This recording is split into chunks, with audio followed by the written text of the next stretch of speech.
Guys, welcome back to my channel. അപ്പോൾ ഇത് ഇന്ന് ഞങ്ങൾ 2 ദിവസം ലീവ് കിട്ടിയപ്പോൾ ഉമ്മാൻ്റെ വീട്ടിലേക്ക് പോവാണ് കേട്ടോ. ഇതാണ് കേട്ടോ ഉമ്മാൻ്റെ വീട്. ഇത് കുറച്ചധികം പഴക്കമുള്ള വീടാണ്, പക്ഷെ എനിക്ക് നല്ല ഇഷ്ടമാണ് ഇവിടെ. ഞാൻ ജസ്റ്റ് ഒന്ന് വീടിന്ന് കാണിച്ചു തരാം കേട്ടോ. ഓണം വെക്കേഷന് വരാൻ പറ്റിയിട്ടുണ്ടായിരുന്നില്ല കേട്ടോ, അതുകൊണ്ടാണ് 2 ദിവസം നിൽക്കാൻ വരാമെന്ന് വിചാരിച്ചത്. ഞങ്ങൾ എത്തിയത് ഉച്ചയ്ക്കായിരുന്നു. അപ്പോൾ മോമ്മ എന്തൊക്കെയോ കുറച്ച് സ്പെഷ്യൽ ഐറ്റംസ് ഒക്കെ ഉണ്ടാക്കിയിട്ടുണ്ടായിരുന്നു. നെയ്ച്ചോറും പത്തിരിയും ബീഫ് കറിയൊക്കെ ആയിരുന്നു.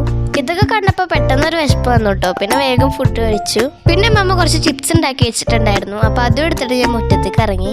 ഇവിടെ വന്ന് ഞങ്ങൾ കൂടുതൽ സമയം മുറ്റത്ത് തന്നെയാണ്, കാരണം നല്ല രസമാണ് ഇവിടെ ഇരിക്കാൻ. ചുറ്റും മരങ്ങളും ചെടികളൊക്കെ ഉള്ളതുകൊണ്ട് അവിടെ നല്ല തണുപ്പാണ്.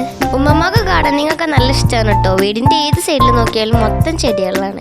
ഈ മരത്തിന്റെ ചുവട്ടിലും പിന്നെ മരത്തിന്റെ കൊമ്പിലൊക്കെ തന്നെയാവും ഞാൻ എപ്പോഴും. ഈ മരത്തിലിരുന്നിട്ട് തന്നെയാണ് കേട്ടോ ഞാൻ ചിപ്സ് ഒക്കെ കഴിച്ചത്. ഇവിടെ വന്നു കഴിഞ്ഞാൽ സമയം പോണതേ അറിയില്ല. ഉമ്മമ്മ കുറച്ചാളായിട്ട് നാട്ടിലില്ലാത്തതുകൊണ്ട് ചെടികളൊക്കെ ഫുള്ള് കരിഞ്ഞു പോയതാണ്. പിന്നെ ഉമ്മമ്മ വന്നിട്ട് സെറ്റ് ചെയ്തതാണ് കേട്ടോ ഇതൊക്കെ. ഇവിടെ മതിലിൽ മൊത്തം ഒരു ക്രീപ്പി പ്ലാന്റ് വളർത്തിയിട്ടുണ്ടായിരുന്നു. അത് ഉമ്മമ്മ പോയപ്പോൾ ഫുള്ള് കരിഞ്ഞു പോയി. ഇപ്പതാ ആദ്യം മുതൽ പിന്നെയും പിടിപ്പിക്കുന്നുണ്ട്. പിന്നെ വീടിന്റെ സൈഡിലായിട്ടൊരു നാരങ്ങമരം ഉണ്ട് കേട്ടോ. അതിലും ഫുള്ള് നാരങ്ങയാണ്. ആ നാരങ്ങമരമുള്ള സൈഡ് കാണാനേ നല്ല ഭംഗിയാണ്. എല്ലാ മരത്തിന്റെ ചുവട്ടിലും അമ്മ അങ്ങനെ ടേർട്ടിൽ വെയിനൊക്കെ പടർത്തി വെട്ടിക്കുകയാണ്. വീട്ടിൽ വരുന്നവർക്കും നെയ്ബേഴ്സിനൊക്കെ നമ്മൾ നാരങ്ങ അത്യാവശ്യം കൊടുത്തു. എന്നിട്ട് നല്ല കുറേ ബാക്കിയുണ്ട്.